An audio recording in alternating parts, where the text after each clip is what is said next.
So I am delighted, ladies and gentlemen, to introduce my dear friend, Renee Musai, today. Renee is curator and head of archive at Autograph APB, the London-based international photographic arts agency that focuses on cultural identity, race, and human rights. Not necessarily in that order. Over the years, Renee has curated groundbreaking exhibits for the Rudenstein Gallery here at the Du Bois Institute, which is now housed in the Hutchins Center. In 2009, she curated a retrospective of Nigerian-British artist Rotimi Fani-Kayode. In 2010, she brought us the first ever United States exhibit of legendary Ghanaian photographer James Barner's work entitled Ever Young. One of my favorite things is to give my 2 or 3 best friends photographs from his collection, including my 2 daughters. That same year, and again here at Harvard, Renee convened and chaired the symposium entitled Photography and Diaspora, a Critical Discourse on Africa, Visual Culture, and Modernity, which provoked insightful discussion of the diasporic perspective in representations of Africa. And now we have my favorite, the Paris Albums 1900, drawn from what I think of as the New Negro portraits of African Americans that the great Du Bois displayed in his American Negro exhibit at the 1900 Paris World Exposition. As this exhibit opens, her co-curated project, Glyphs, Acts of Inscription, is running at the Picture Art Galleries in Claremont and receiving rave reviews. She's a much sought-after lecturer, travels the world, speaking on photographic history and cultural politics. A formidable scholar.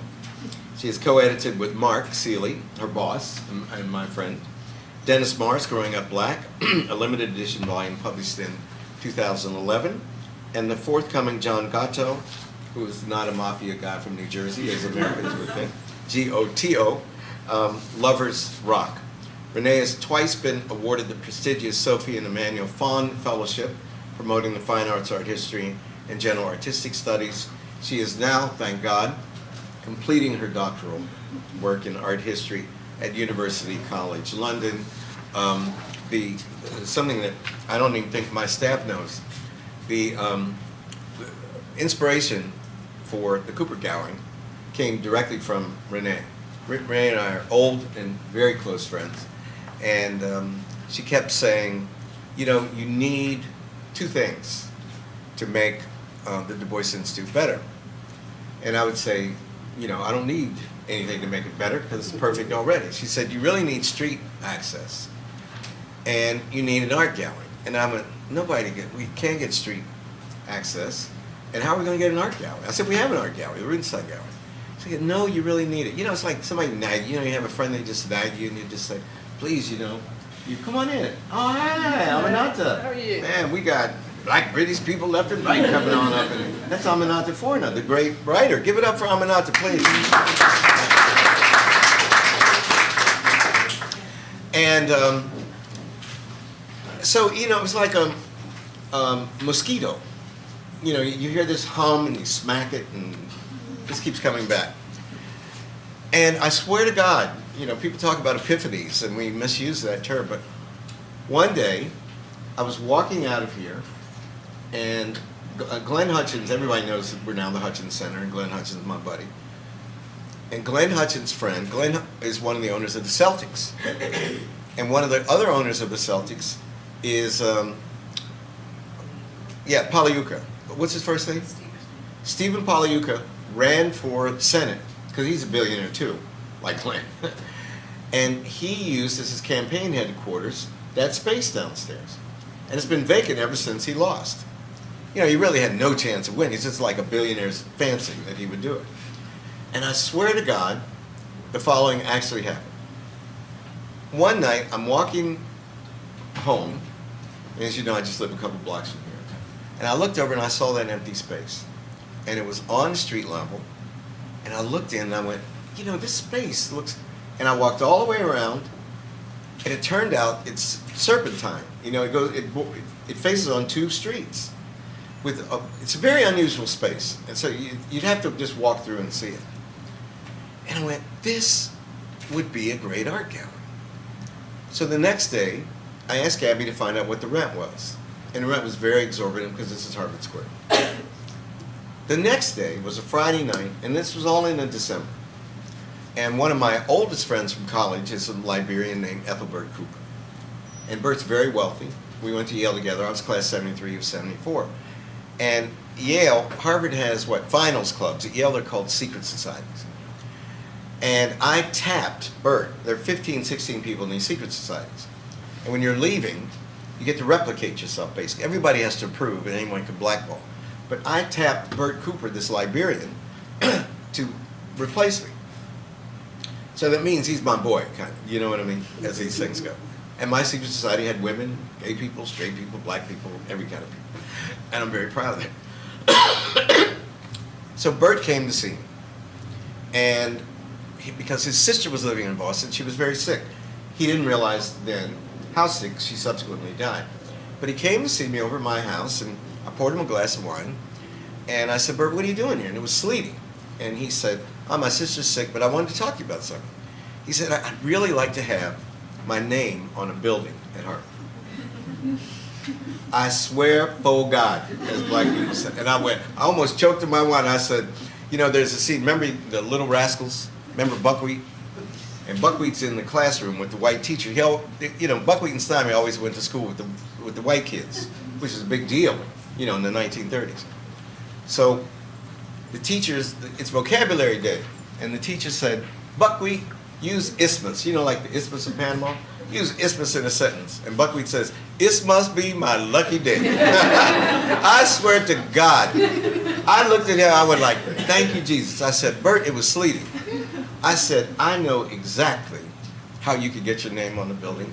Could you have your driver pull up? I put my coat on.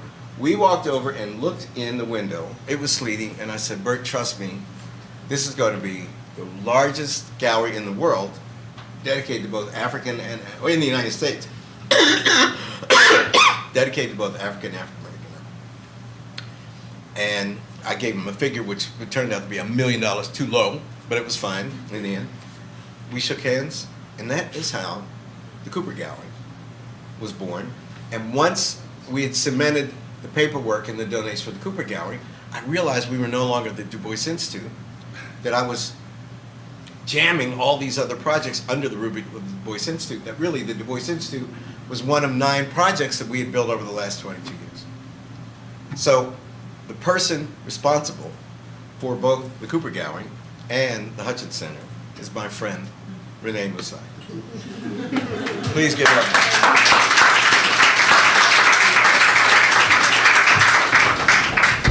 Thank you. Thank you, darling. That's true, sir. Okay, I'm slightly humbled by this introduction conversation. I might have to compose myself first. Okay, well, thank you very much for the very kind introduction. Before I begin, I would like to take this opportunity to just say how delighted I am and how delightful we are. And I'm not speaking here in a royal British we, but collectively for Autograph, ABP, and my colleagues back home in London. It's wonderful to be back here again. This is our 4th institutional collaboration, I believe. And I'm very grateful to Professor Gates and Vera Grant and Abby Wolf and everybody to accept my proposal to do something to mark the 50th anniversary of W.E.B. Du Bois's passing. And not just something, but something specifically to highlight Du Bois's important, but very little known relationship to the visual and to photography, to be more precise. As Abby Wolf reminded me yesterday morning, it is indeed very poignant and timely to have this visual presence for Du Bois here at the Hutchins Center at this particular moment in time. As Skip explained, a new era is being ushered in. And I guess it's filled also with a slight premature nostalgia and melancholia for the Rudenstine Gallery, because I'm assuming that this will be our last project that we mount there. And in a funny kind of way with this particular installation, which kept me pretty much awake for the last 48 hours, the gallery really lent itself perfectly to install the Paris album, so I'm very pleased with that. But of course, I'm looking forward immensely to the Cooper Gallery, not only because we share its architect, David Adjei, who designed our building, Rivington Place, our home and gallery base in London, about 8 years ago.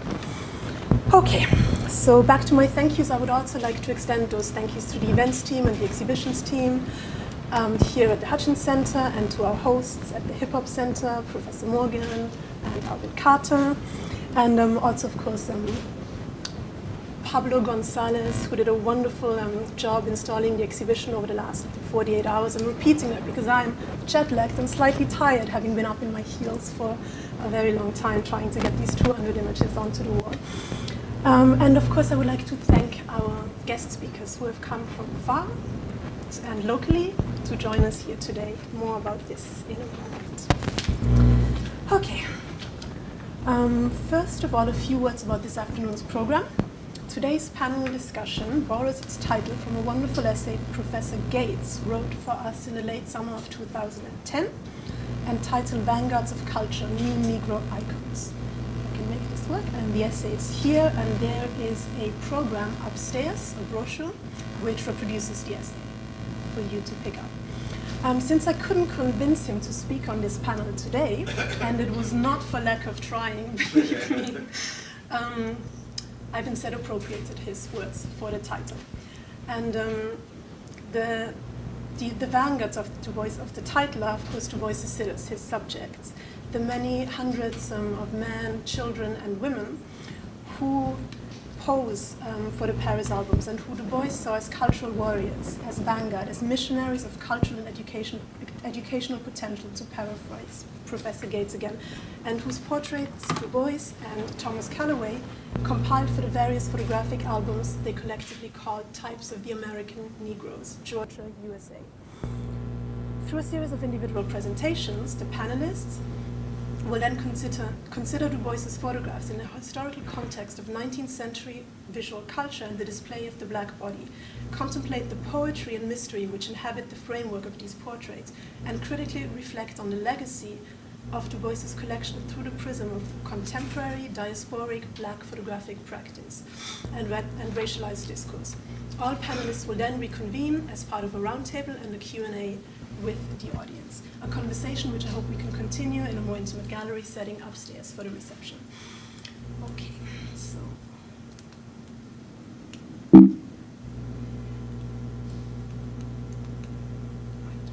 So the Paris albums, effectively an installation of 200 head and shoulder studio portraits selected from Du Bois' American Negro exhibit, archive originally held at the Library of Congress in Washington, was first shown at Rivington Place in the autumn of 2010. The curatorial context there was as follows. Over 110 years after Du Bois famously declared the problem of the 20th century to be the problem of the color line, coincidentally at the first Pan-African conference held in London in 1900, and just a few weeks or months before he presented the American Negro exhibit at the Paris World Fair in 1900 as well, we wanted to revisit this critical question of representation in the 21st century, and also to mark the establishment of our new archive and research center, dedicated to the preservation and curation of diverse photographic practices, such as the work of the octogenarian Ghanaian photographer James Barnes, Professor Gates mentioned briefly earlier, whose street and studio portraits were shown alongside Du Bois' Paris albums at Rivington Place. Okay, so politics around difference, spectacle, and the visual markers that signify so-called modern subjects in Africa, Afro-America, and the diaspora all seem to still be inescapably tied in 21st century discourse to this question around modernity and different parallel modernities, and in many ways endlessly returned to, regurgitated, if one wants to say that, and reinscribed by scholars, artists, and curators alike, including ourselves. Why this continuous obsession with the black body historically to speak about difference and otherness? Sometimes I wonder whether perhaps what we need to do is actually speak about the impossibility of representation or the failure of representation. Certainly it would make sense to examine closer how certain types of objects, people, and discourses leave representation in ruins, to paraphrase the French theorist Jacques Rancière. In the case of the Paris albums, sampling the collection for one essential representative instance, of blackness is of course futile. One of my favorite literary references to the visualization of difference is found in James Baldwin's essay, Stranger in a Village, written for Harper's Magazine in 1953. The essay begins with, "From all the available evidence, no black man had ever set foot in this tiny Swiss village before I came." What I should say here is that I grew up in Austria, in a kind of, not tiny, but small city in the Austrian Alps, which is not really that different from what James Baldwin described 60 years ago. So Baldwin then beautifully evokes the young village children's unfaltering fascination with his presence, innocent yet hurtfully nonetheless, before he concludes, "People are trapped in history, and history is trapped in them." Speaking about history and isolation or dislocation, more and more we seem to also return to the condition of the archive as a site of discursive potential, a mediation on memory, identity and history, a locus for radical intervention and resistance, but above all as a depository for the creation and preservation of visual evidence.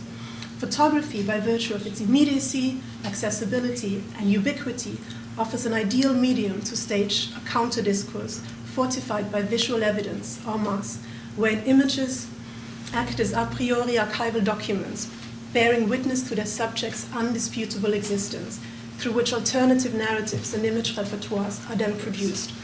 Collectively, they acquire a mnemonic function, transcend, mutate, cease to exist as individual portraits, and instead they begin to signify as a collective entity, a corpus of accumulated visual evidence, interlaced not only with questions of belonging and identity, but of subjectivity and agency, power and position.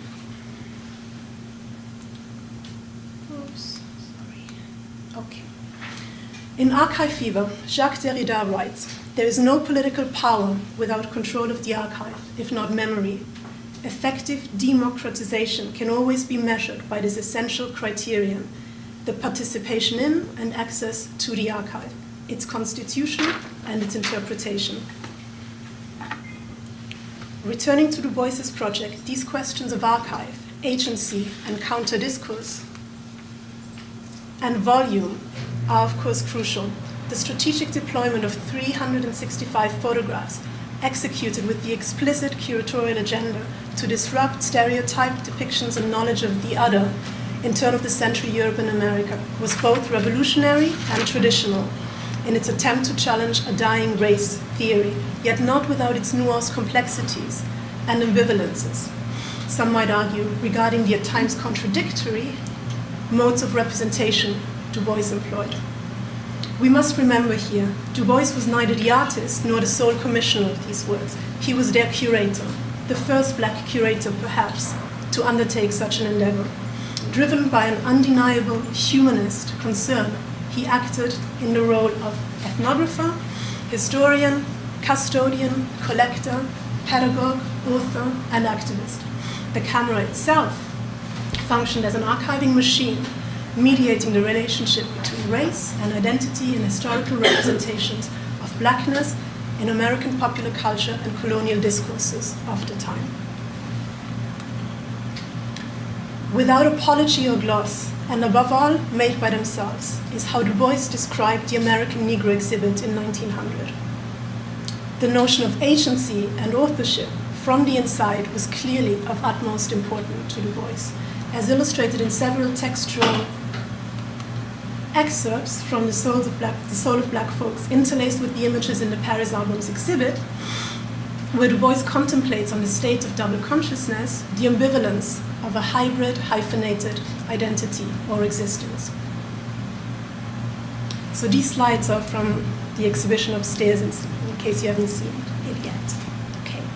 So hence the Paris Albums represents a visionary and transgressive counter-archive of an emergent black subjectivity, a taxonomic attempt to visually materialize a new, educated black middle class, rarely depicted in portraits of the time, a plea for the staging of difference beyond preconceived notions of shared physiognomies, testament to Du Bois's belief in the power of the visual and in photography as a political tool to institute social change. Okay.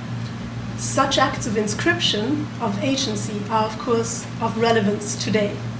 Before I finish, I would like to briefly draw a parallel to the work of a contemporary practitioner and dear friend who for me is one of the most courageous and pioneering artists working in photography today. Over the past decade, Zanele Muholi, who's based in Joburg, Johannesburg in South Africa, has created a singular living photographic archive of African, queer, black, lesbian, and non-gender conforming individuals with the mission to contribute towards a more democratic and representative national history in South Africa. The black and white portraits in Muholi's Faces and Faces series depict at the moment over 200 individuals. The idea is to create an archive of 500. She started the project in 2006. Each bears a caption with the subject's name and where and when the image was taken, thus creating both agency and visibility for a community continuously marginalized and threatened by xenophobic and homophobic crimes and prejudice on the African continent. A plight that, of course, can be linked to that of African Americans in Jim Crow era America. So while Du Bois, of course, was focused on visibility for a heteronormative middle class, Zanele's project is revolutionary on the opposite spectrum, a racialized discourse of gender and sexuality.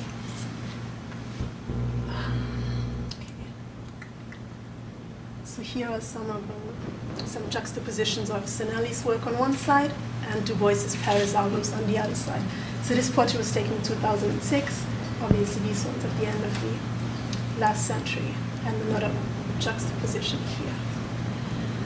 Okay, so this marriage of social justice and photography is also at the very core of Autograph ABP's mission. Since 1988, a quarter of a century ago precisely, we have worked internationally to nurture and advocate diverse photographic practices with an emphasis on issues of cultural identity and human rights, race and representation, not in that order, as Professor Gates reminded me earlier, through a range of projects that contest traditional art history and challenge mainstream curatorial practice. So this project, the Paris Albums 1900, was developed in close collaboration with Mark Seeley, who has served as the director of Autograph for over 20 years and who unfortunately was unable to join us here today. But to compensate for his absence, we engaged in a little curatorial, private conversation the week before I left London to come here. And a few minutes of this conversation I will share with you in a moment. I mentioned at the very beginning that the first part of the panel's title, Vanguards of Culture, was derived from Professor Gates' essay. The latter phrase, the right to recognition, is taken from Article 5 of the 1948 Universal Declaration of Human Rights, which states that everyone has the right to recognition everywhere as a person before the law. So considering Article 5, we spoke about the importance of Du Bois's project and his quest to prove the humanity, if you like, of the black subject, the notion of unfixing type towards identity, and reconsider Du Bois's legacy in the realm of contemporary representational politics. So I hope that this is going to work. Alvin, I might need help. Thank you. Maybe I can do it from here. There you go. Well, that was Deb, which is which would be great, but not what I was looking for right now. Okay. I'm trying to play the video of Mark speaking. And it's the next one. I think it's the blank slide. No, it's earlier. There it is. Oh, here it is. Okay. You couldn't see. I think one of the key things with regard to looking at Du Bois's images is that the kind of startling revelation is that they obviously talk to this question of humanity. So looking at the kind of history of photography and in particular, and in the work that we tend to do curatorially, it seems to be an ongoing concern. And I suppose when looking at Du Bois's work and then looking at, say, the likes of James Barner's work, we end up with this kind of expanded century of work around this question of trying to prove the black subject's humanity. And I think one of the things that photography does in terms of its histories is that it leaves Du Bois and Du Bois's photographic work out of that conversation. So the key thing really linking this work to our practice was trying to establish this really important historical moment that in a sense enters the world and that in many other senses is not recognized. So there's a kind of double indemnity at play there. It's recognition of the actual work and investigating thoroughly the intentionality behind it, not just through the prism of race and visibility, but ultimately, if you like, through the prism of one's rights to recognition, and through that recognition, how representation works. That's the inquiry, I think, that this work leads us through. I think the first thing in relation to these images around the unfixing of them is that we have to look at them fundamentally through the prism of the time that they were made in. So there are all kinds of fault lines retrospectively that we could look at the project of Du Bois's work. This notion of fixing or unfixing is really important, I think, when we look at Du Bois's work. There are moments where we do have to seriously consider the time and the place at which the work first came into the public realm. I think when we look back at it, the truly radical nature of this work is that it is about trying to unlock the black subject from its historical precedence. This is a unique moment, I think, within photographic history that for the first time, I do believe, tries to establish through photographic images a very important and personal presence of the individuality of those people that are sat in front of the camera. What we have to do when we look at this is that it's easy for us in the now to look back at those photographs and consider the fault lines, i.e. not naming the subjects, etc., when the audience was there. But I think if we just almost relax about the detail of that moment and celebrate, if you like, the transgressive nature of presenting these black subjects as affluent and educated and potentially very influential and, presences in their own right, just individual, then I think they are undeniably radical photographic moments in the time and place of their display.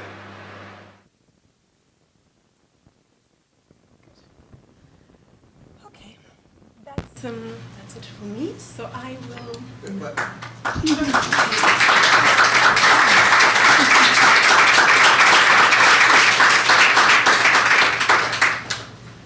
Thank you very much.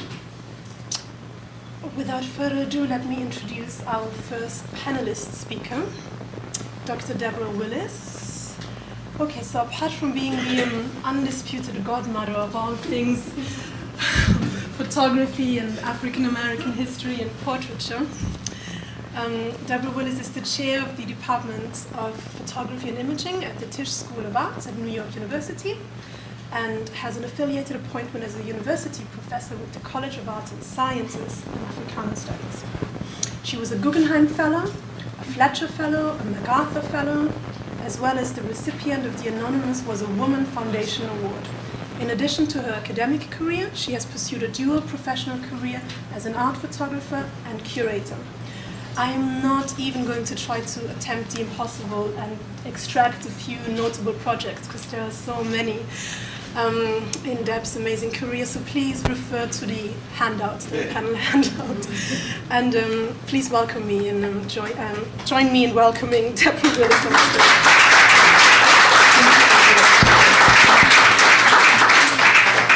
Thank you. It's a pleasure to be here to see friends and other scholars working on similar projects.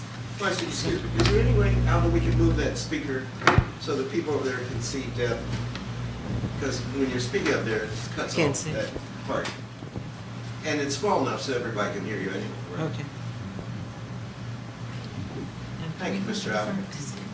Alva Benjamin Carter III. Thank you. This. Perfect. Thank you. This for me. It's that one actually, that one, and then if you want to go back to one. Okay, great.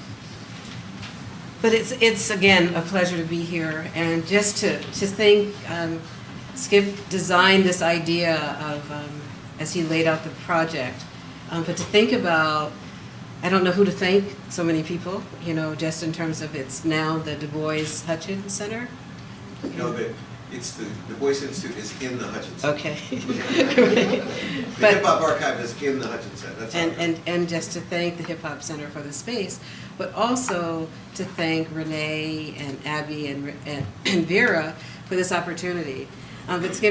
You've opened the door for us to have this conversation and to address the Black body and to think about ways. And I look back and I see my good friend Marcus Bruce here, and every time I think about this project, I think the many conversations we've had over the years.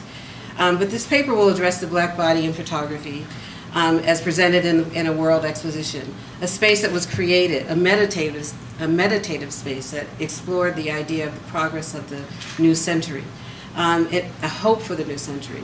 Du Bois' mind and the recent and distant past to complicate the visual representation of Black people. And I wanted to start with a photograph by Addison Scurlock to think about how Du Bois considered representation and how Black photographers also looked at the medium of photography to create biography of their subjects. And we can see this in this sense of meditative space when thinking about how Scurlock photographed Du Bois in this profile portrait. Let's see. So I thought about titling this piece in terms of thinking about having in this hip hop archive as a second life, you know, and how Du Bois envisioned ideas of exploring these images and creating a second life for Black people through this exposition. Central to this discussion, you know, I will focus on how the display of the Black body affects how the world saw Black people during this time period. So the discussion of the 19th century in visual culture will focus on a way of this honored body, but also, how do I push this? I wanted to show, just in terms of research that is just fascinating as we begin to see. Just imagine that Du Bois entered Paris to prepare for this exhibition. I found this footage and I was really excited. This is 1900, so we can imagine Du Bois walking through this street. So imagine him going through this avenue and this boulevard as he approached the idea of how to look at African American life in 30 years after the signing of the Emancipation Proclamation. He arrived with a box of portraits and other types of landscape photographs illuminating the progress of Black people. His curatorial vision focused on a counter-narrative of the stereotyped images that circulated. So thinking about how these images were seen, and as he walked through this area here was the midway where many of the human displays were on exposition. And then I'll move to the next. And that he also visited Nadar Studio. Nadar Studios were one of the most important studios, photography studios in Paris during this time. So that he understood that, you know, being photographed by a Black photographer at the same time in terms of the experience of photographing in this country, but also going to Nadar to get his ID photograph. And we see this image here, but also the passport, what types of images that was important for him to preserve, such as this passport to enter the exposition, the ticket, the landscape of this exhibition. And so basically his study documented the social transformation of a group of people with the from the Middle Passage to the 20th century. It included maps, transatlantic slave trade of the transatlantic slave trade. With 3,000 square feet, he presented photographs, pamphlets, books, charts, diagrams, lantern slides, models, and placed them in an L-shaped space. We also see that the photographs were on hinge panels here, these hinge panels. They were eye level, and they were able to attract people to just turn the images and look at the images closely. But also that as you entered the space, there was a small bronze statue. And this is what I talked about, the Midway at the Trocadero, the Eiffel Tower. These are other exhibitions on display. But when you enter the space, there was a small bronze statue of Frederick Douglass. It was made by Sidney Edwards. So thinking about this space and how he recreated, I have it further down, but I'll get to it. Okay. Where is it housed now? It's the statuette. No one knows. They think it was destroyed. How can I go back? Is this the one? But the actual statue is in Rochester. Oh, but the statuette. The statuette, no one knows where it is. And okay, so it's not moving forward. So I'm trying to find it, and I heard that it was destroyed. But it probably is somewhere in someone's archive. Well, buy it for us. Fine. Okay. Okay, great. So he noted that the black body was in crisis, and due to the images that were on display at other world fairs, he created a space for new forms of exhibiting and reading the black body. He created counter narratives to such exposition and displays such as the colonial expositions here, the Dahomey exhibition here. These are photographs of people who were put on display, placed on display within this a Midway palace that I showed earlier. At the same time? At the same time. So these images, just imagine these groups of people going into these displays, and this is the type of crowd that visited these spaces. As you can see, they went into some of these spaces to look at some of the human displays that were on exhibition. So the reception was curious, and he was concerned about this, and we can see how people walked through the Midway during this time. They also created a photography center. These are photographers who are there. So it's the beginning of where photographers became armchair anthropologists, and they started photographing, not having to go to Africa, but just going over to the Midway to photograph. So Du Bois understood this space and then created another kind of exhibition. So this is like a large crowd going to a building that was dedicated. We can see the different types of people who were there. And then these are the subjects that were on display. Some of the photographs that survived from the 1900 exposition. So these are some of the images that circulated. This was not a part of the exposition, but this is in 1863, I think. Yeah, 1868, Indian Ocean, East African slaves aboard the Dutch Daphne ship. But I thought it was important to include just to think about what the history of the black body, how they were photographed, and that Du Bois' exhibit was able to consider different ways of reading the body. That these photographs circulated, and this is the actual statue of Frederick Douglass that was part of the outside of the display.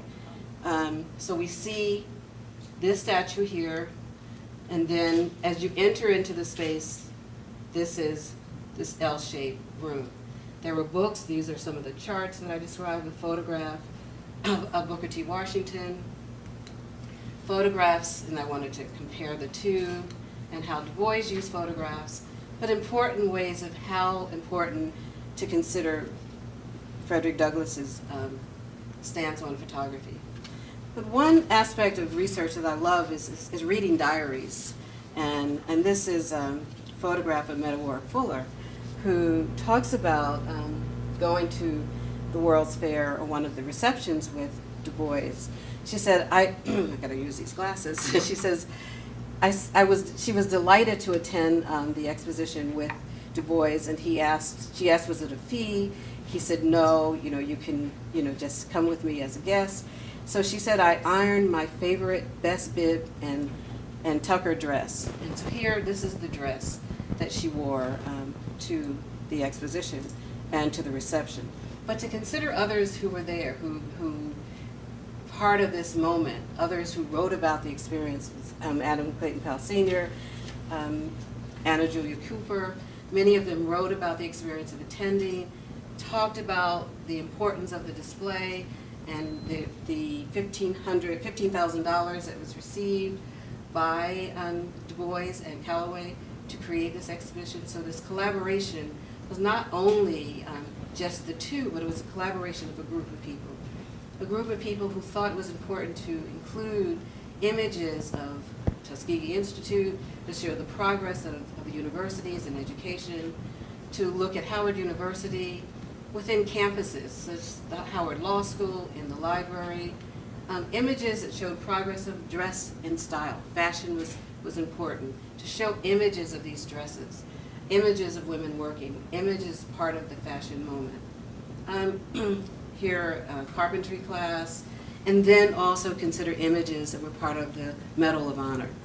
It was important to see the Civil War as a part of the discussion of the World's Fair. And so he countered this sense of negative and stereotype images, but created a way to imagine through an artistic and documentary way of looking to the range of images of people such as John Denny, Brent Woods, Powhatan Beatty, James Harris, and Alexandra Kelly. So we see these range of images and the importance of age in terms of the years that they received their Medal of Honor. Some of them were in the 1890s when they received it and had the ceremony. But then looking at this photograph of Christian Fleetwood, we can see him as a younger man and then older in terms of portraits. But the aspect of the importance of this was finding a photographer to document. And so he hired Thomas Askew to think about making self-conscious photographs of private homes of celebrities, of writers, of young students, women. But seeing these women outside of, you have to reference these images within the human display expositions, showing that these people were consumers of fine clothes, of education, considering ways to read and preserve family images, to look at these images as ways of the progress of moving after emancipation, to think about the desire to create a narrative about beauty and masculinity and prosperity, but also to create a different type of typed image that he explored. So these images were circulating and they were part of a discussion. But the fascinating aspect about this, that it was not in the white press here in America, only in the black press and also in the French press, these discussions. So we see businesses 30 years after emancipation and documenting these photographs to remind us of the cultural work that Du Bois made in creating these exhibitions, in this exhibition. That this photograph reveals that this is a small nation of people who owned homes, who owned artwork, who lived within a frame that imagined their lives as human. They played sports, just in terms of recreation for children in the classroom. So this circulation of images, repeating images within the frame of the classroom, repeating, this is the newspaper, documenting the outside of the press, and then also considering ways of reading this. Here we see a watchmaker, a jeweler, Southern Express Company, so we can see ways of how people communicated with, like, Western Union. And so these images were circulating, and this image here of the minister of the church and outside of the church. So all of this is kind of talking about this experience, as David Levering Lewis says, they paralleled, this exhibition paralleled between America's eagerness to impress Europe and African Americans' eagerness to impress America. And so this is what was happening with Du Bois at the time. Images of children again, church scenes, and this kind of rare moment of families.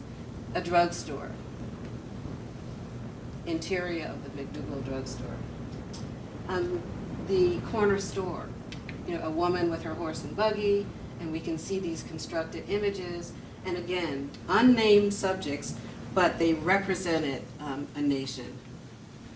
And so these are just ending with a family image and the range of experience that Du Bois argued in terms of creating the sense of a vanguard. His archive and exhibit is an attempt at a historical reconstruction, as I see it, as a possible way of rereading the black body in this second life through the photographic image. Thank you.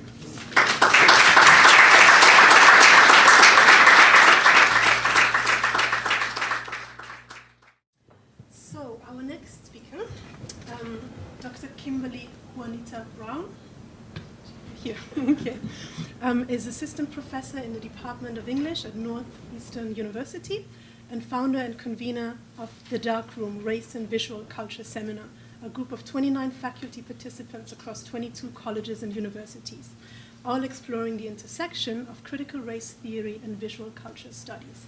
So when I was in the process of organizing this panel and the exhibition, I got an email from, I believe, your colleague Courtney, who informed me that you will be holding your monthly meeting here at the Du Bois Institute and will be discussing the exhibition. So it was a wonderful opportunity to actually invite you to take part in the conversation. So thank you very much for being here. So Kimberly is an interdisciplinary scholar working at the intersection of feminist theory, literature, and visual culture, studies particularly photography, and her new book, The Repeating Body, Slavery's Visual Resonance in the Contemporary, is forthcoming from Duke University Press. Again, please refer to the Symposium handout for more information, and please join me in welcoming Kimberly Brown.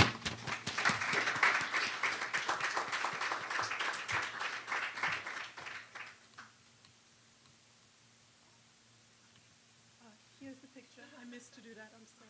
Okay, right. Just put that microphone. Okay. If you just clip it somewhere there. I'm on it. Perfect.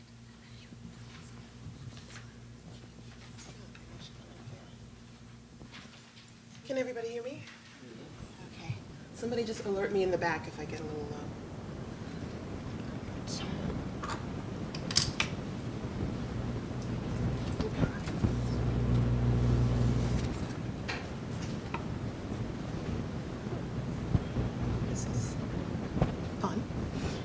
In the Images of Kin, poet Michael Harper wrestles with the historical imprint of photography on Black subjectivity. Many of the poems in this volume layer the violence of the photographic event with the mechanized possibilities engendered through produced images. The contingent poetic deployment of that production is one he often renders in gendered terms. He writes, "She shakes the developing tank as a uterus, mixing developer to the negatives where no light appears." Narratives of reproduction further deepen and distance the speaker's engagement. "I see my children," he writes, "of those negatives in a windowless room."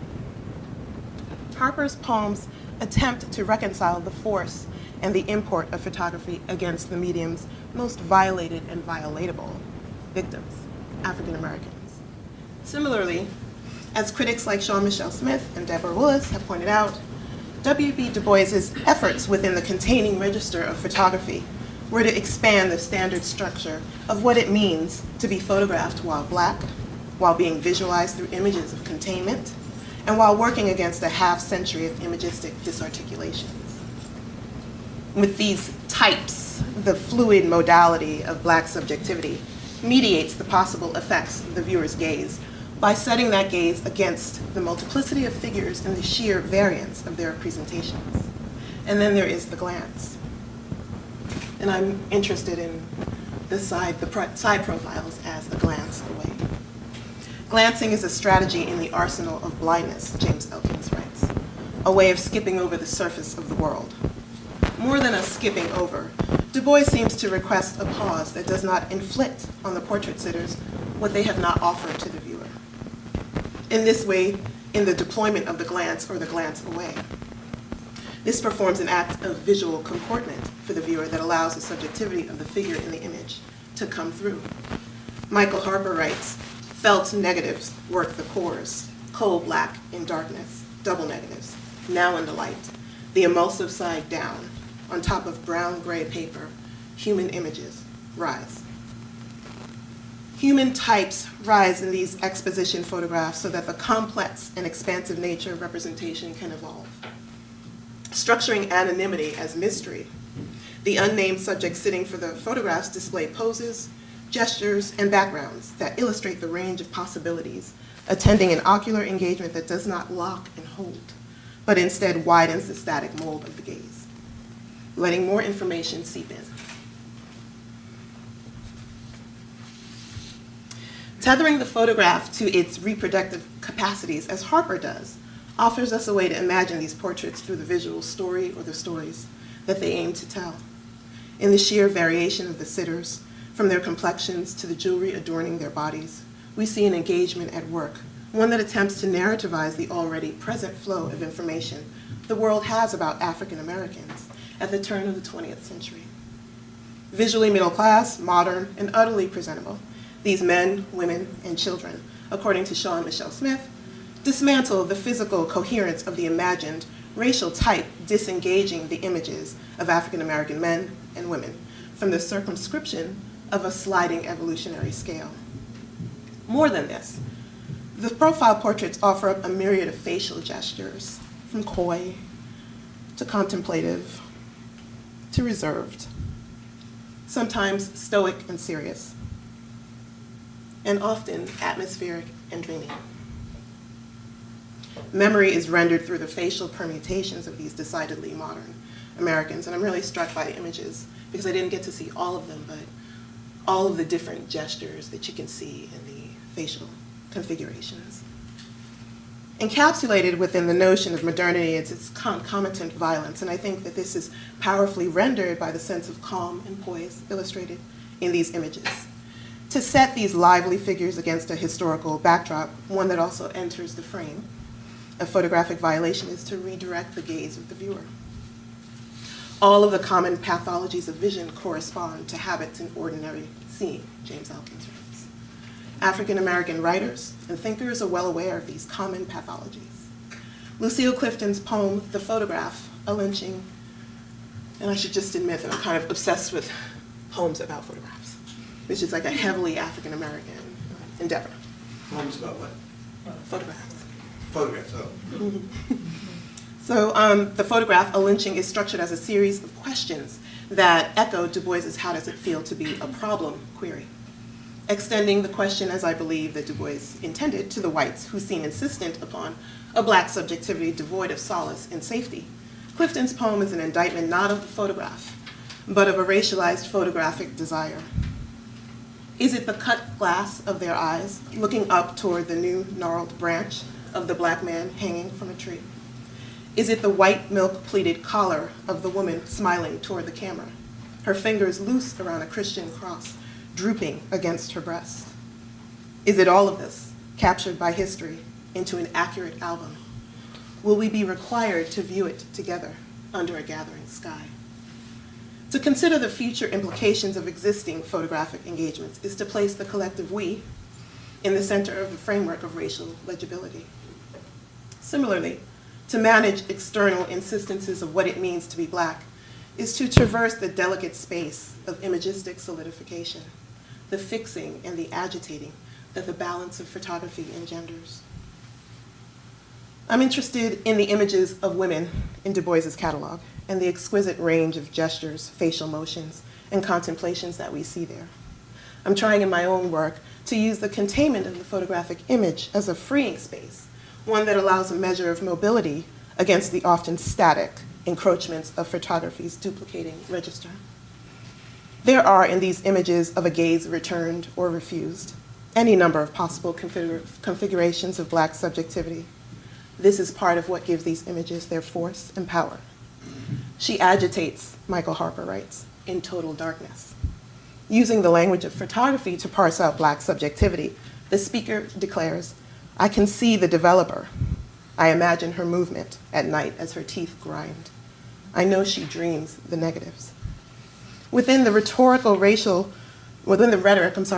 formation amid photographic chemical processing, because all of these images are about developing actual photographs and then connecting them to family photographs. Resistance is present in the fixing, developing, agitating, and hardening among imagining, adding, and dreaming. The line, "I can see the developer," speaks most efficiently to what appears in these images. The developer here possesses multiple subjectivities. The photographer, the sitter, and the curator, Du Bois himself, all working in tandem to bring multiple narratives into the photographic frame. I would argue actually that the original presentation of these photographs as anonymous but complex types provided an aura of mystery that would prove most useful as late contemporary photographers, Carrie Mae Weems, Lorna Simpson, Maria Magdalena Campos Pons, hi Magda, utilized a corporeal turn away as the productive deployment of both self-possession and self-protection. In the glance away of this image, we see a figure who gently and playfully presents herself to the viewer. Feather plume in her hair, choker around her neck, her arms and neckline elegantly exposed. The scene is playful, coy, bold, and sophisticated. The viewer may wonder about her whereabouts or venture a guess with no promise of its certainty. The photograph gestures without locking the sitter in a containment of other people's eyes. Much happens in the temporal space of the glance. In a glance away, much more. If the glance away precipitates a pause or a hold on how much the viewer can do with the body, the portraits Du Bois assembled bring us closer to an understanding of this archive. They tell us how to read and read beyond, to view collective intent through individual alliances, how to see. In the gaze returned of this portrait, the image used for the cover of Sean Michelle Smith's book about Du Bois's images, we see a woman who sits comfortably in the representational space of the photograph. Richly textured, finely dressed, and beautifully adorned. The woman in the photograph echoes Harper's emphasis on the past, its images and its after images. Watch the archival print, he writes, for they lived here, as they live with us now. In these slanted pine floors, they tried to straighten.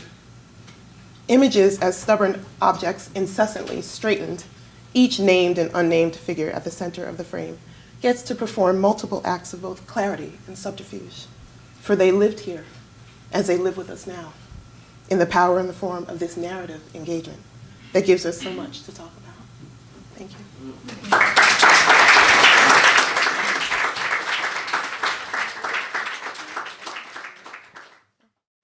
Thank you very much, Kimberly.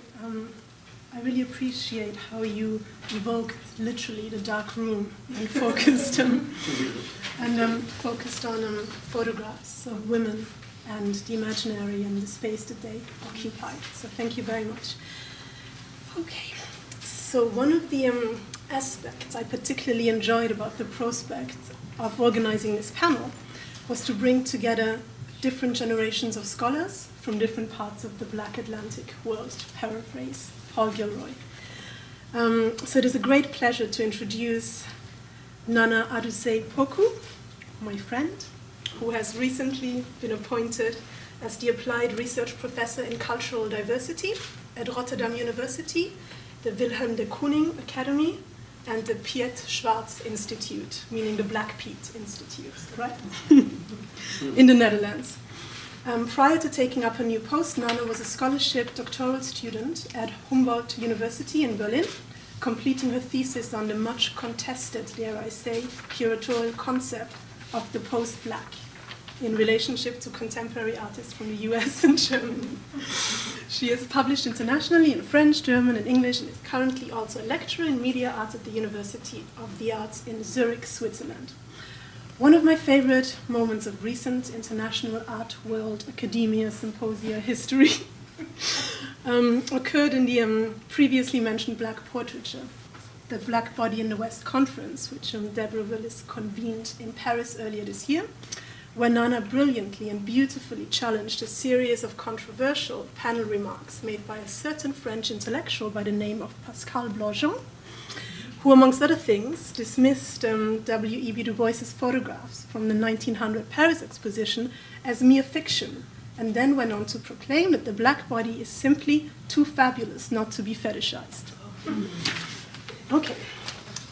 So out of the, I don't know how many hundreds of people who were there at this conference, Nana stood up on the podium and made a wonderful intervention, and I'm eternally grateful.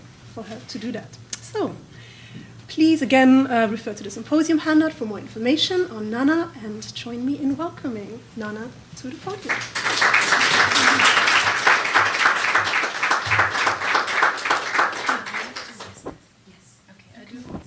I think I do a little trick.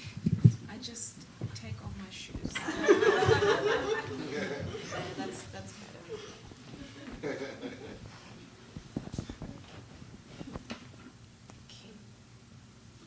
I haven't tried this yet. Okay, this is forward. Okay. All right. Thank you very, very much, Renee. I have to express my gratitude for bringing me here today, which was a long journey, so bear with me. I have 18 hours traveled behind me, so I might be a bit slow. But what I will do in the next 25 minutes or so is to look at various aspects of Du Bois Collection's legacy in contemporary art and travel with you to a place in the diaspora which might not be far away from the collection's debut in 1900, but often considered far away in terms of its presence within the diaspora discourse. And the place that I'm talking about is the German diaspora, and ironically, the Black Forest, in which the post-Black artist Philip Metz grew up and whose work will be at the center of my talk. As we have already learned about the importance of the collection as a counter-archival tool, instrument of self-representation, but also as a claim for humanity in face of racially encoded visual techniques, I would again like to stress the importance of the realm of the visual culture as a contested ground for the debates about race and identity that Du Bois Collection so early acknowledged, and that is one of its strongest contributions. I will thus assess the consequences that people of African descent are confronted with ever since the black body has been framed through visual technologies. And I particularly stress the changed conditions of visual representation that calls the fixed idea of blackness into question, which is at the heart of my research. The Senegalese poet Cheikh Hamidou Kane pinpoints these consequences best in his 1961 published book L'Aventure Ambiguë, in English, Ambiguous Adventure.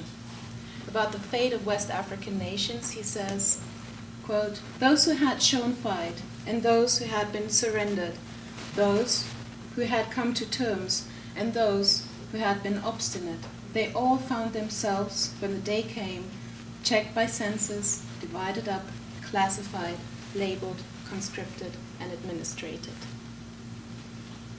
When the young Frantz Fanon encountered a young boy calling him a Negro on a train in Paris about 50 years after Du Bois exhibition had been shown in the same city, he encountered the very same logics that Kane talked about, by which I mean the scopic regime of visual racialization, or as Mark Seeley coined it, the fixation of the black subject in a visual repressive code.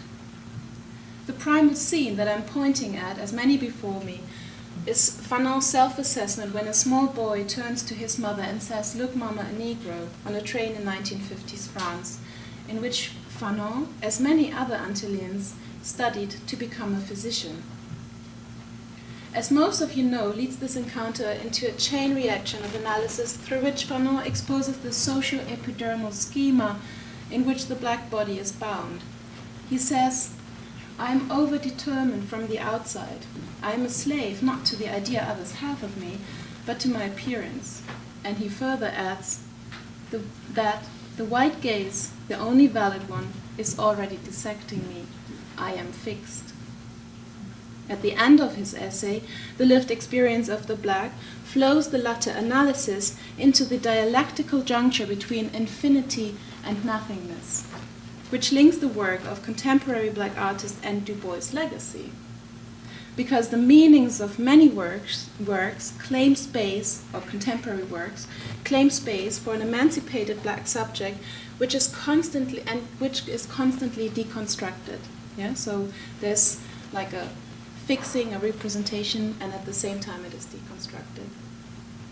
The result, or even more precise, the source of this fixation and dialectical dilemma is visually expressed by the artist Philip Metz in his piece I Wish I Was, because what he visualizes is the scopic regime of whiteness, which is able to remain invisible and nevertheless inscripted in each of these racial encounters. I will therefore argue that his work can also be seen as a form of contemporary representation that looks into the psycho and socio-epidermal schema that the phantasma of race produces, and which Du Bois tried to counter by showing the phenotypical diversity among African Americans.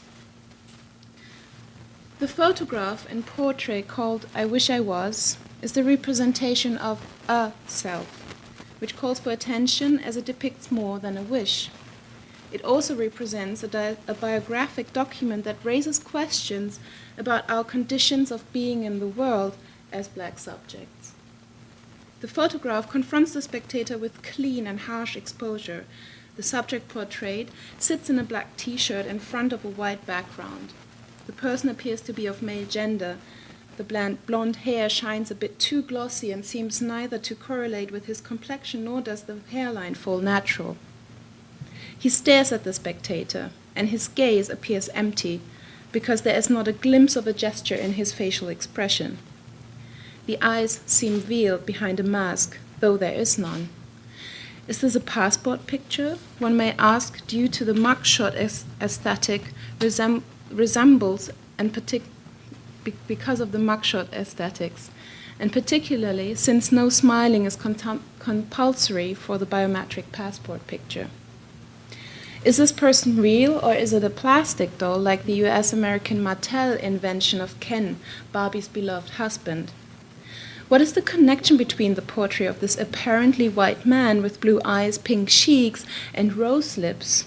When you have a closer look, it becomes clear that the man in the picture wears heavy makeup. The shiny hair is a wig, his eyebrows are retouched, and the apparently empty blue eyes are blue because of the concealing effect of blue contact lenses. The mimicry has failed. Philip Metz is an Afro-German artist, and the man that we see in this portrait in masquerade or reverse blackface is the artist himself. One can even go one step further and argue that he performs ethnic drag, as coined by the film theorist Katrin Sieg. Her argument about ethnic drag predominantly focuses on white identities performing the other in order to consolidate and restore a post-war idea of white Germanness in cinematography. However, Metz performs ethnic drag in a deconstructive fashion, as opposed to a form of identity re-establishment.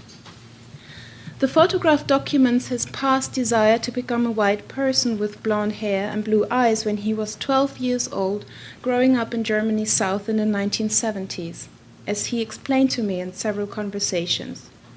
Historically, a time in which black Germans grew up without any black German association that addressed their concerns. A black German subject formation took place much later and was inspired through the intellectual exchange with thinkers like the black feminist poet and philosopher Audre Lorde.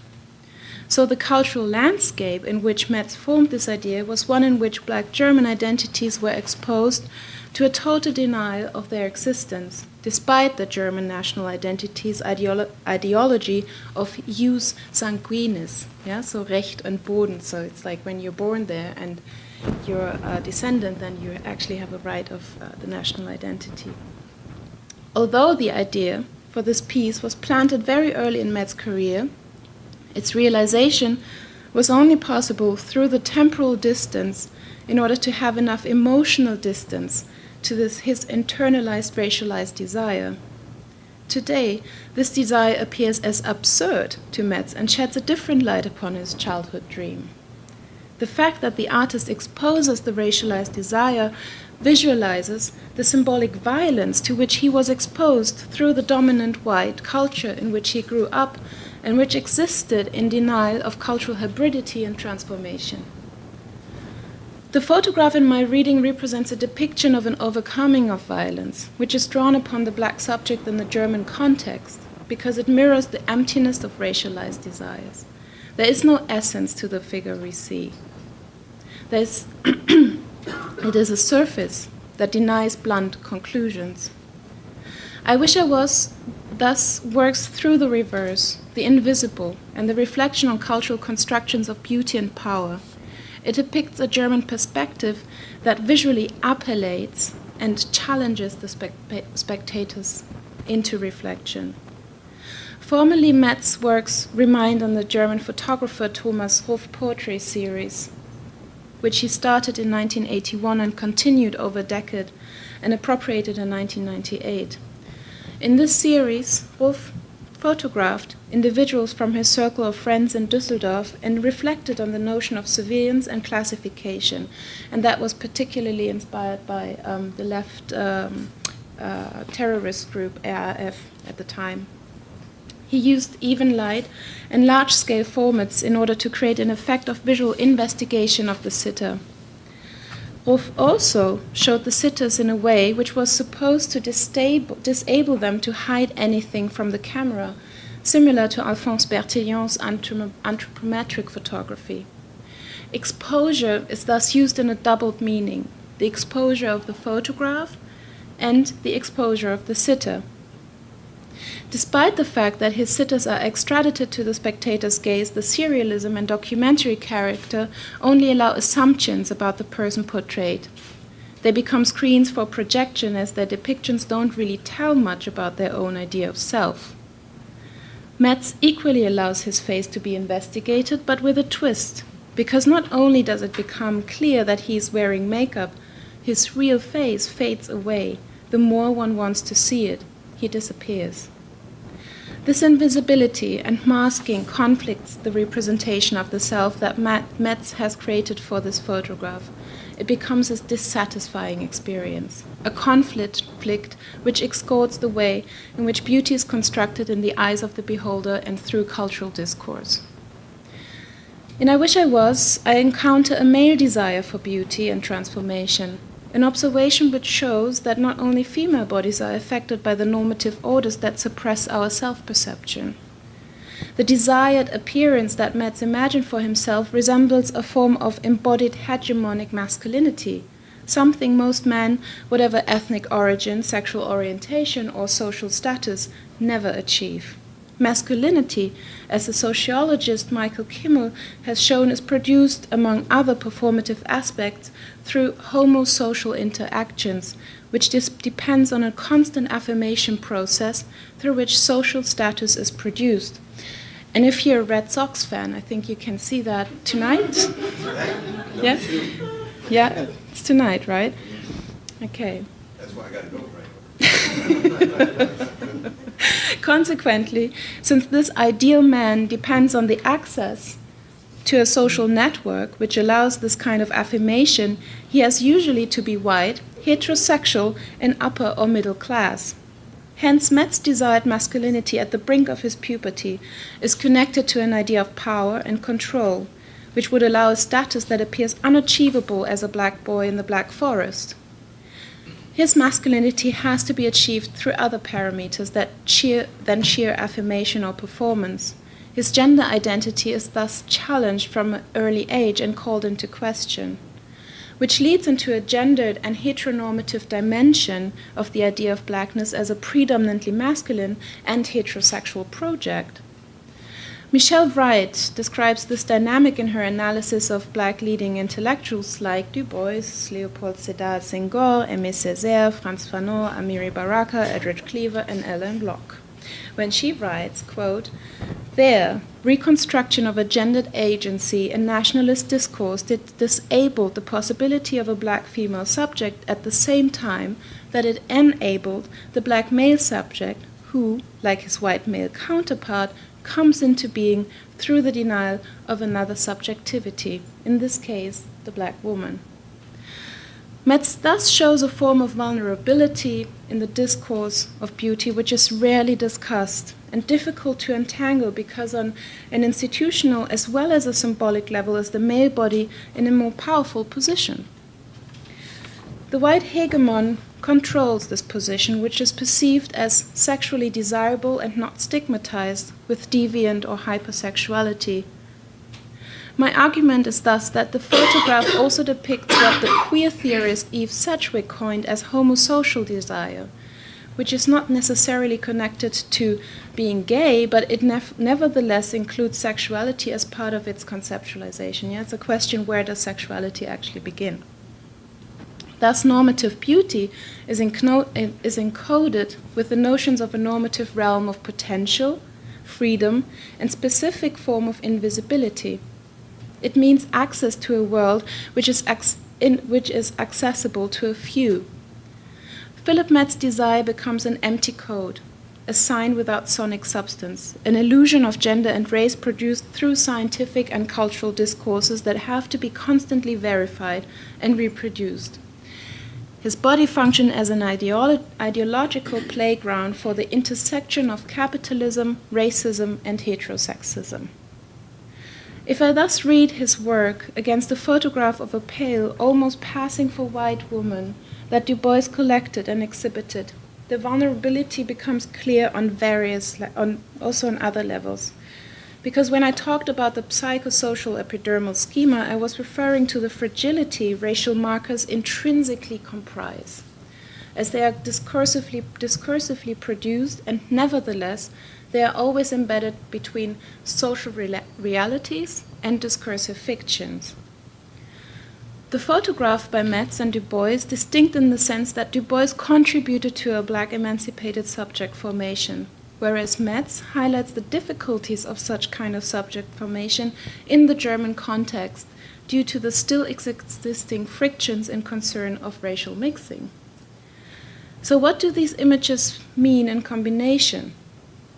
Du Bois highlighted with the diversity in his exhibition the fact that racial mixing existed in his temporal context, despite white supremacist denial, and on the other hand, does he show that racialization is connected to experience as well as representation, rather than exclusively phenotype, which leads back to Fanon's self-assessment.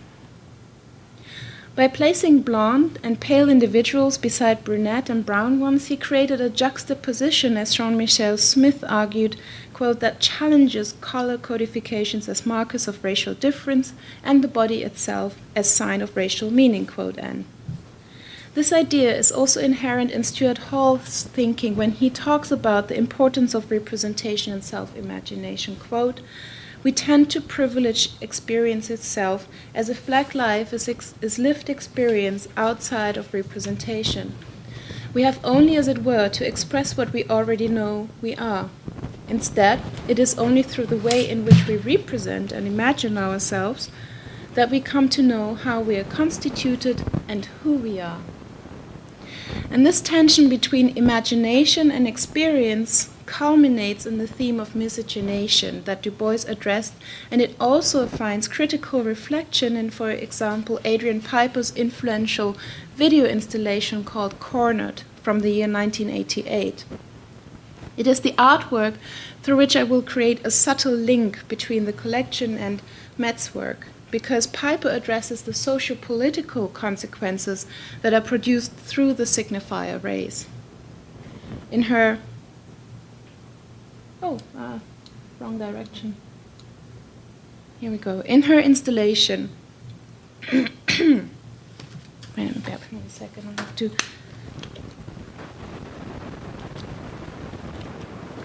Is any of you here who has seen the original installation? Yeah? Wow, okay. In her installation consists of a 17-minute tape which is played on a monitor stationed at a white-walled corner of the exhibition room, an overturned table facing the corner, 10 chairs, and 2 framed birth certificates identifying Piper's father alternatively as black and as white. The video shows Piper wearing a blue-colored blouse and a pearl necklace, her hair partly tamed and partly down, a rather conservative look, sitting in straight posture with folded hands on a table like a TV presenter. She speaks in a very soft, though distinct and very articulate manner. Her first sentence, "I am black," introduces race as the subject of her talk, in which she performs a rhetorical exercise addressing the audience to reflect about the ambiguity of racial signification through demanding them to question themselves whether they are black or white and what kind of socio-political consequences their determination comprises. As Judith Wilson has phrased it, "Turned Piper, the tables on America's white majority." It is one of the few art pieces that engages with the fear of miscegenation, which is so apparent in Du Bois' collection, and Metz highlights the socio-political dimension to pass as white, because the violent denial of a black presence is not just about the renunciation of beauty, gender, or sexuality, but also bound to the notion of unbelonging. And I'm reading the notion of mixing through the lens of the hybridity of our identities and fear of interracial mixing. The US-American antebellum and post-abolitionist fear of sexual interaction between a supposable white woman and a black man is echoed in the German context on many levels, because the fear of racial mixing is not only an American phenomenon, it was also an active part of the imperial imagination as well as legislature in and outside the German colonies. And additionally, during National Socialism by the name of Rassenhygiene, racial hygiene. Black children and adults were either sterilized during the Nazi regime or their lives ended in concentration camps.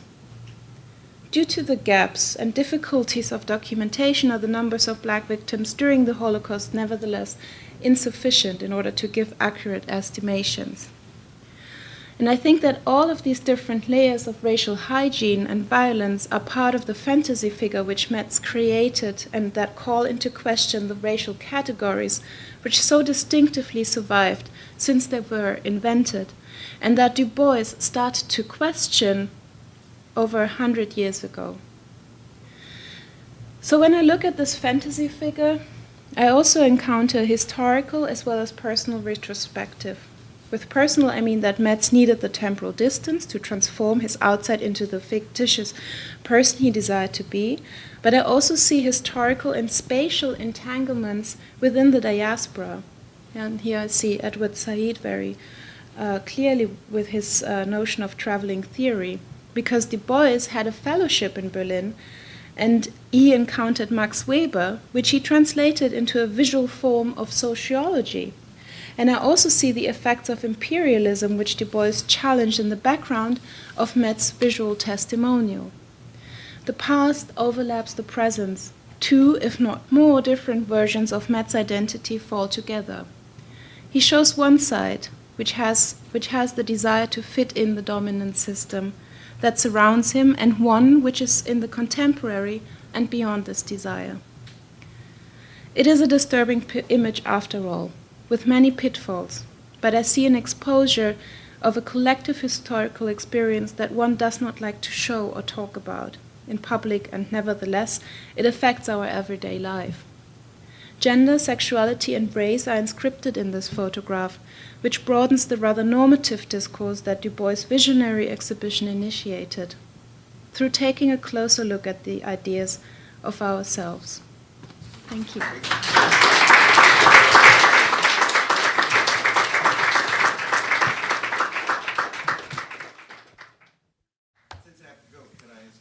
Yeah, I was actually going to invite you, first of all, to ask a question, so please, go ahead. Did anybody smile? I mean, other than this woman, this is the closest thing to a smile in all these images, right? No, it is three. There are three? Give me the three. Out of how many images? There's some like slight smiles, maybe a little bit of a smirk. Yeah, I heard it. Okay, and how many images are Okay, upstairs we have 209 altogether. There's 365. I have examined about 250, and out of those, there's 3 smiles, and they're all blurry. Okay. Yeah, So we weren't the originals at the Library of Congress? at the Library of Congress. Okay. So my question is, how come? Why? What do you all think? Why do you think Du Bois would not let them smile. And we know in the middle of the 19th century people didn't smile because the exposure was so long, they smiled, it would ruin the clarity of the focus. But it wasn't true at the turn of the century. Right. In my view, I think that the photographer guided the look based on the grin and smile, part of that stereotyped image, and I think that was a control of making sure that these dignified looks were marked within this collection. Some serious things. These are serious things. But you know what's fascinating? You asked the question about the location. In 1973, I was an undergraduate student, went to the Library of Congress looking for these photographs, and they said they didn't exist. There were they're not there, blah, blah, blah, and we searched. And I was really happy, some almost 20 years later, when one of the researchers, the clerks who actually starts to separate the collection, to look for collections to process. And this young man found this box on the bottom, and he was really excited when he saw that when I was researching the collection. And I looked, for the range of images and noticed the same thing. And I thought this is the way that he was marking these images. But people did not believe these images existed. Have they ever been published as in toto? Yeah. We did a book called A Small Nation of People. Right. Does it have all 390? It has all of the images in it. All of it, yeah, exactly. Mhm. But you can see I've read it closely. That's all. Well, may I ask something? Sure. Because I was wondering, because around the same time, and that is a question to you, Deborah, were these images published from this psychological institution? Didi Übermann wrote about this, where you see the women, predominantly women, and their eyes in their eyes were actually showing that they were crazy, basically. So the photographic research was on these faces, and I was wondering if there's a connection between the glance away, because that was when I was thinking about when you were giving your talk, and these depictions of a very stereotypical, the hysteria of the female subject, if there's a connection. I think these were, they're performing. They're performing a class, they're performing their blackness, they're performing prosperity, and that's what... Performing the new Negro. They're performing the new Negro, and I think that was a conscious act on the photographer as well as the selection. Yeah, the exhibition I would like to see, and it's what Larry and I teach at a big lecture course, and I've written about this, but these images with the Sambo image right next to them, because you have to remember it's the birth of chromolithography, which was as a process was invented much earlier, but in the 1890s in America just goes crazy. So there are millions of these 4-color images of Sambo, what I call Sambo art. And that's what the immediate context that he's reading, these images are being read against those Sambo art, and it's astonishing that he had to go to Paris to do it, and then they were never shown in the United States, right?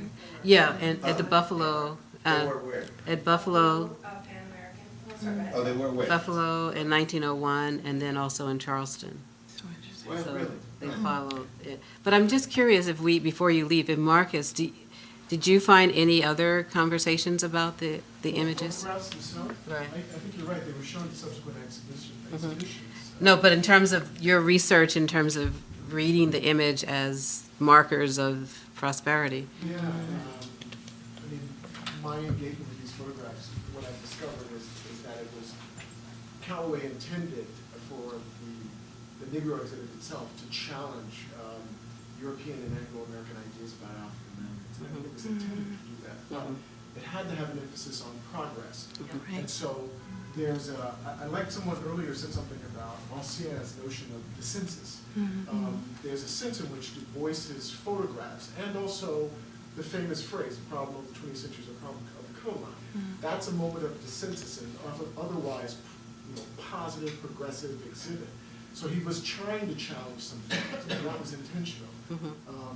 But yeah, the photographs themselves were attempting to disrupt any kind of stereotypical notions people may have had. And in 1900, Booker T. Washington had published a book called The New Negro for a New Century.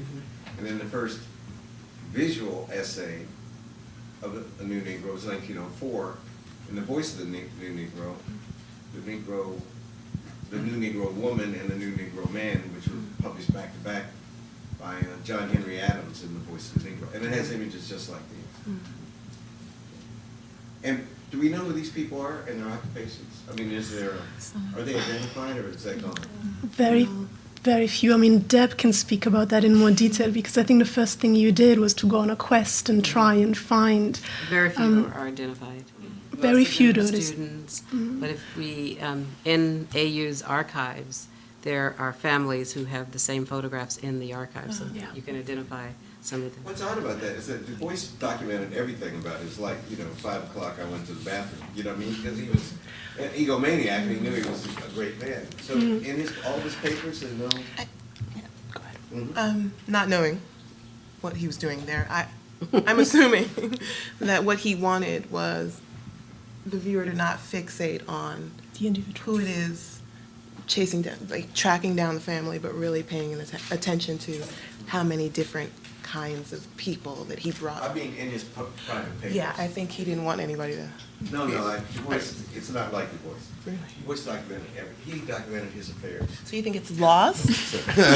Yes, I think it exists somewhere. I mean, the way they were captioned at the time was literally African American men, head and shoulders, looking right. That's the very generic caption that went with each of the images. And I think we've thought about this question of naming as a criticism to Du Bois's archive many, many times. And it came up when we first showed the work at Rivington Place 3 years ago. The first question that came from the audience was specifically about the lack of names and individual identities.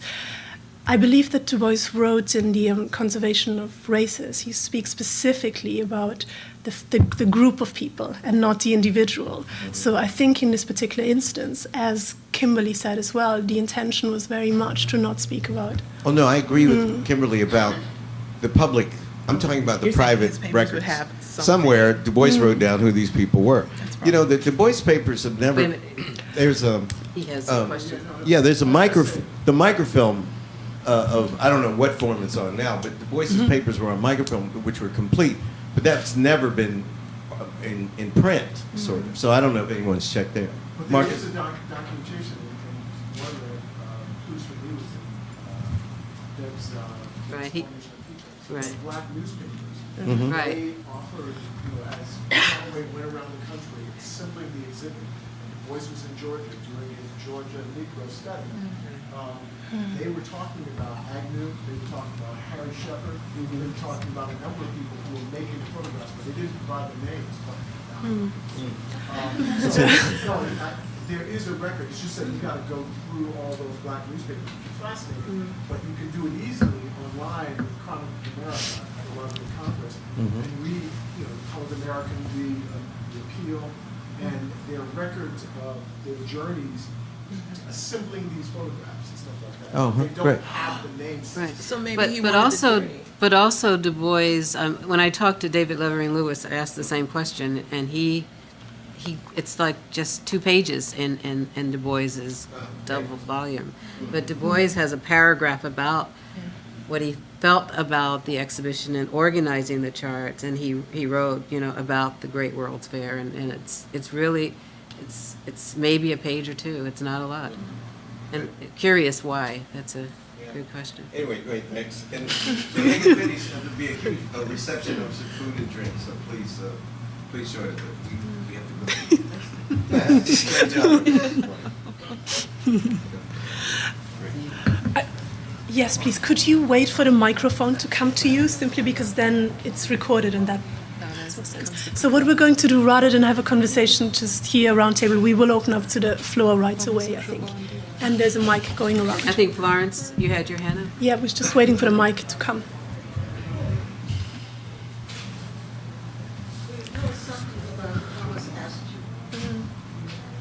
Thomas Askew, unfortunately, in 1913, his studio burned, and he lost all of his collection then.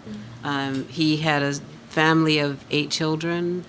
Many of them were musicians and writers. Some of the images of the little children, the little girls reading art books, they're his children. They're 2 of his children. I don't know if you noticed the group of little boys on the right. They're his sons. They're his sons. He was one of the first black photographers in Atlanta. He photographed the church buildings. He was a prominent man in that city. Well established photographic studio. There are photographs in the Atlanta History Center and the Auburn Avenue Research Center in his collection, and a little short bio about him. Thank you. Do we know how many of the photographs were taken by Thomas Askew? Not sure, but I would imagine most of them because he was in Atlanta and they had a relationship in terms of documenting. But I would say all of them of the portraits of the Georgia Negro. Yeah. There's a wonderful little clip video about Harry Shepard. Harry Shepard was from St. Paul. He was also hired to photograph for the World's Fair by Thomas Calloway. But Shepard went to Tuskegee, and he challenged a lot of the things that he experienced and said, how could you live like this? We need to educate, we need to challenge. And there's an article in the Black Press where when he was fired, he says that Shepard lost his fat position, and just to see that text, and we all know in terms of just in terms of vernacular, you lost a good job, you're in the South, you should keep your mouth shut. But he challenged the idea of documenting these photographs to place them on display in Paris, and he was fired. But anyway, he photographed a lot of the images in Tuskegee and other campuses. Great. Any other questions? What form Yes. were the photographs in? Are they, Sheldon, please, with the mic. what form were the photographs in? Are they glass negative or? At the Library of Congress, Yes. what I've seen, they were in big albums mounted. So they're maybe 6x4, so very small in terms of their format, and they're mounted into albums. So we had to, I don't know what it was like, Deborah, when you went, but They were I mounted. went, yeah.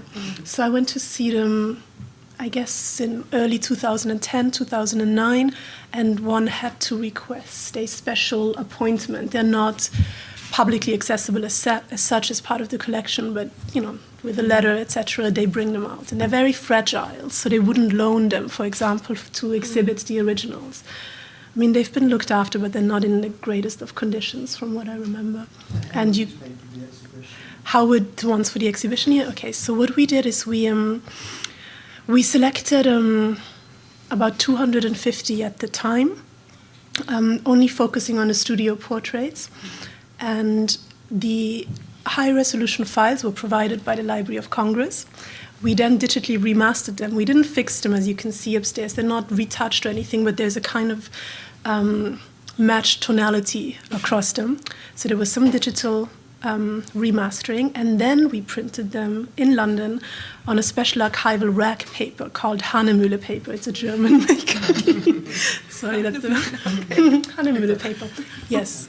And so they were printed digitally, but in this archival process. And then we mounted them on aluminium, and we sealed them and taped them to the wall. Well, I have a question in concern of the curatorial concept, because I was very intrigued by the images you've shown on the way the photographs were displayed, which is a very, I think, extremely unique, and reminded me on this kind of minimalist aesthetics that you can find later on in the minimalist movement predominantly. But also it reminded me on Leslie Hewitt's work, who has this very, who's an African-American contemporary photographer, and if you don't know her, please have a look at her work. It's absolutely astonishing. So how did this, how was the process? I mean, I think in many ways it was The idea was really to create an installation, a kind of conceptual installation. So the grey band that runs across the gallery, which we replicated here, kind of holds the images within this sort of like minimalist vacuum of a space in many ways. So we wanted to lift them from their original context as well, and the grey band kind of heightens that, and the text is contained within that too. We also specifically focused on the head and shoulder portraits only, in terms of creating a kind of high impact installation piece as such. And as I mentioned this briefly in my introduction, we were really looking at this question of representation in the 21st century and looking at it 110 years after Du Bois and Calloway first collated these images. So the idea was very much to translate them into a kind of like, as you say, minimalist contemporary space. Does that answer your question a little bit?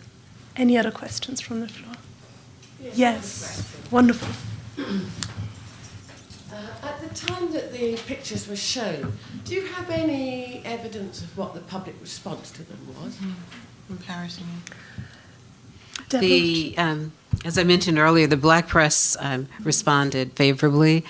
There are people who attended the World's Fair, such as Anna Julia Cooper and Mary Church Terrell, who wrote and supported the exhibition. They had responses and reflections about the experience of going to the fair and what they felt about seeing the exhibition. Very supportive.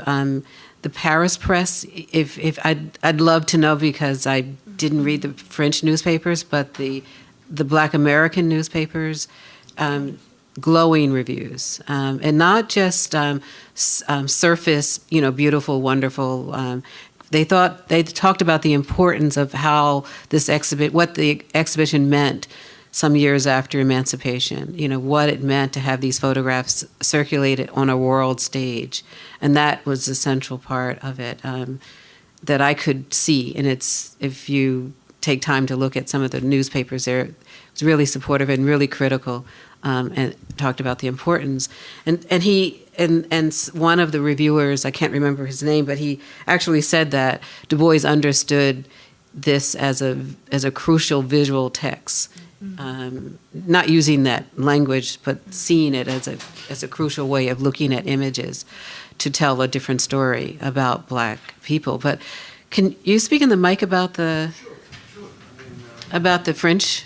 Okay. Yeah, there were just a couple of articles in French newspapers that I was able to come across. I came across some other French commentaries on African Americans in Paris at that time, but most of the information I have, newspaper articles, comes from the Black press, and they were extremely proud of it. In fact, they followed this whole event for over a year or so as it was being constructed, and then it was installed, and then even afterwards when it won all the medals. And even the white press did a couple of articles taking pride in the exhibit. The French commented on some other things. There happened to have been an African-American woman at the exposition who was a chef, a cook, named Mrs. Agnes Moody, and she became known there as Aunt Jemima. And so they commented on that.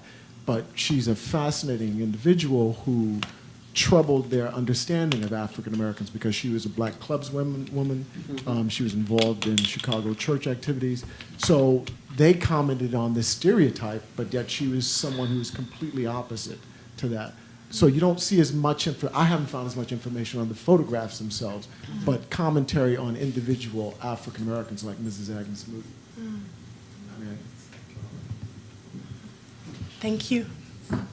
And did you want to follow up on your question about? I was curious in the context when you showed us the place where the exhibition was, in the Paris exhibition, with reasonably close proximity to the human exhibit. So I was wondering whether anyone had placed them within the context of those exhibits.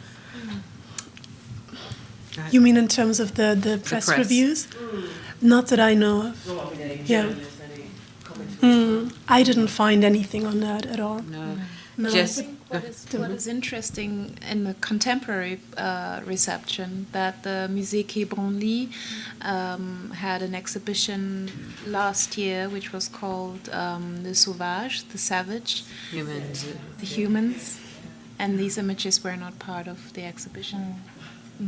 So I think that is like quite says quite a lot.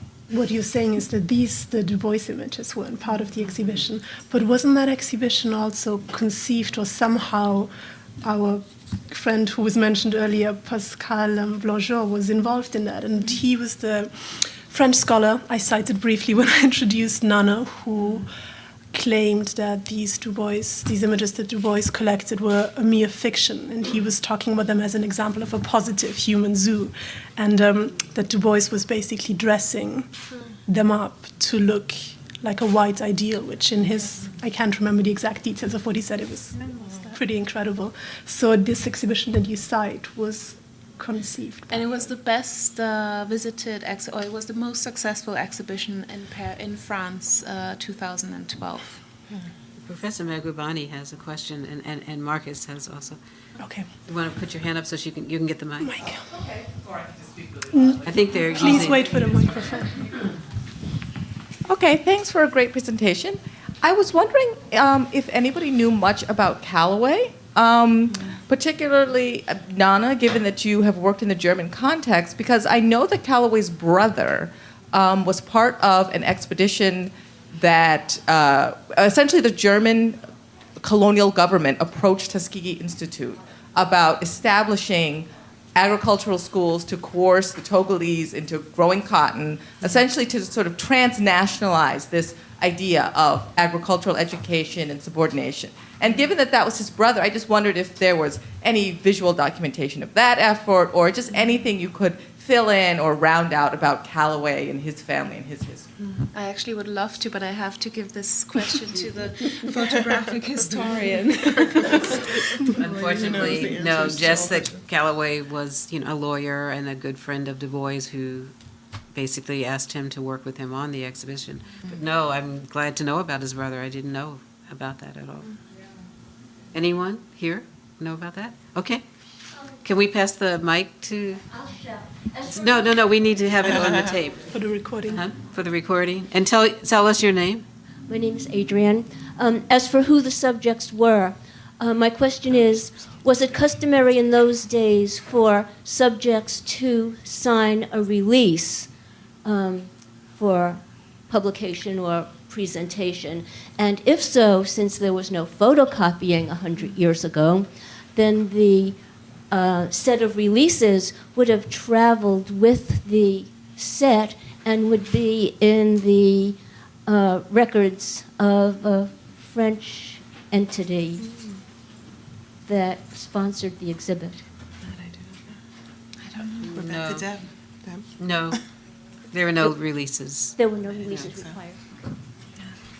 Okay. Hi. I'm Reggie.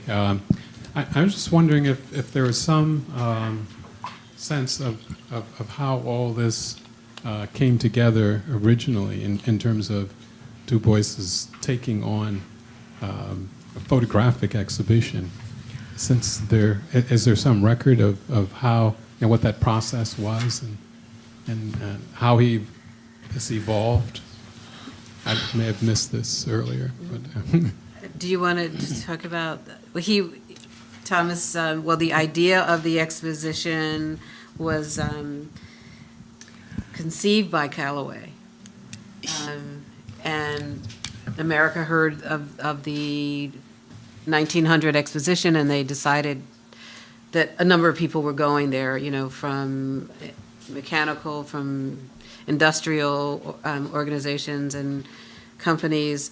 But Callaway, who was president at the time, he just slipped my mind just right there. McKinley approached, had dinner with Booker T. Washington, and they talked about this idea, and they conceived this kind of looking at Black Americans through this lens, but also through charts and through the experience. And he hired, Callaway hired, and Du Du Bois was able to get Booker T. Washington was able to convince McKinley to give $15,000 to for the exposition, and they decided in terms of working in that manner of looking at different areas. Schools were important, education was important to show that blacks were educated, businesses were important.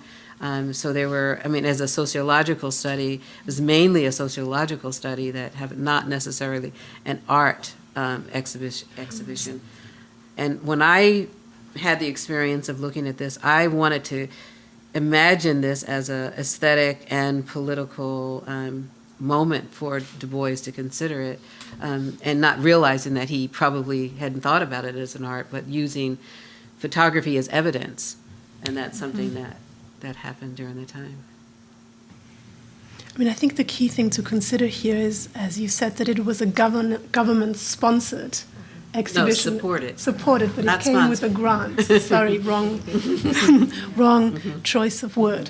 But it was sanctioned by the government with a grant, which I think is amazing. And Du Bois also was awarded a gold medal, I believe, which hasn't come up yet, for his exhibit. There's a question in the back.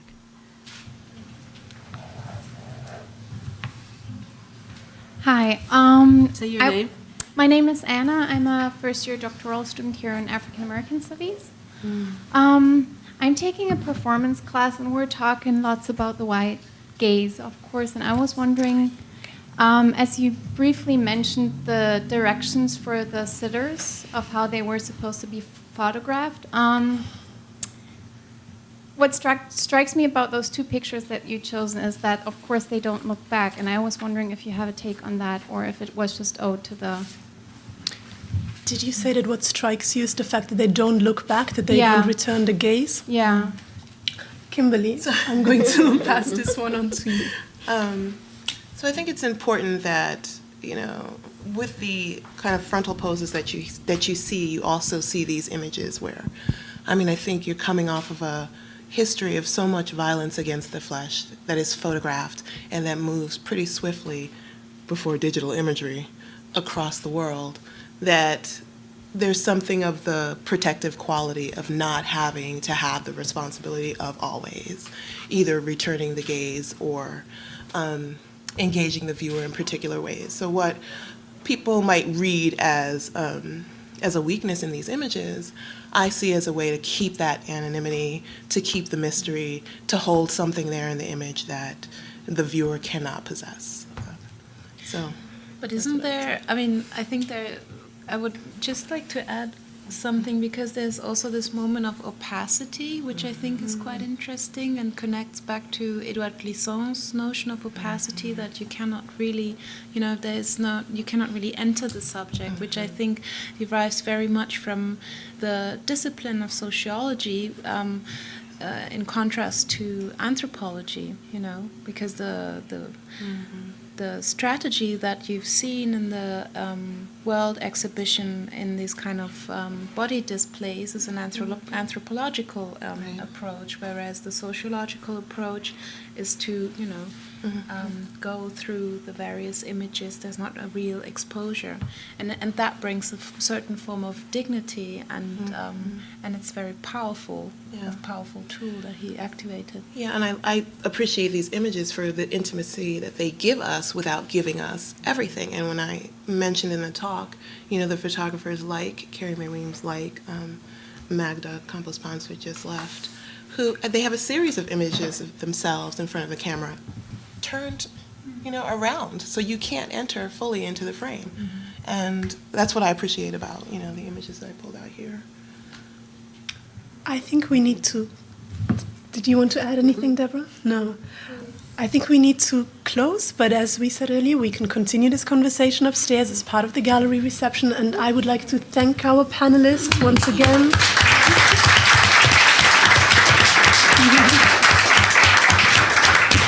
And also to thank the audience for their participation and for being here.